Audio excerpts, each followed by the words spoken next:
When people are playing to their strengths, they typically play better. I love talking about thinking about my strengths. I am incredibly impressed with strengths. You have achiever and responsibility, so don't sell yourself short here. I think it helps us be a stronger city. It's easy to focus on the negative aspects, but focusing on the strengths of each member of the team and bringing that to the forefront and utilizing those, I think, is a big advantage for the city. I think we're stronger when we work from our strengths rather than trying to rehabilitate some of our weaknesses, which never really works too well. We ask them, say, how can we utilize your strengths better? My supervisor and colleagues that I work with have certain strategic thinking strengths. Consistency is very important in your role here at the city. My strengths, responsibility and restoration, consistency. I'm able to then carry out, some of the ideas.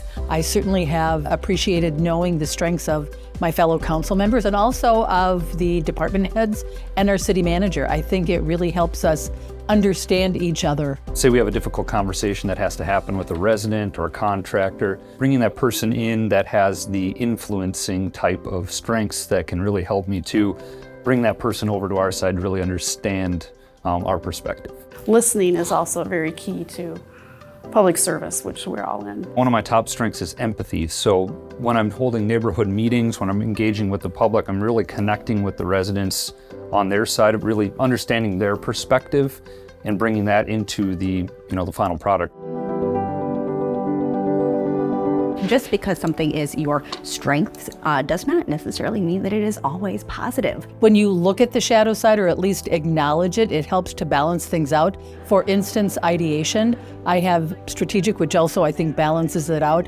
But with ideation, I can't help myself. I come up with all sorts of ideas by understanding how that can actually be maybe disruptive. It helps me to kind of pull that back a little bit. Recognizing, oh, that's my responsibility strength. That is why I am caring so much about something, or I'm having such a hard time letting it go. I need to take a step back.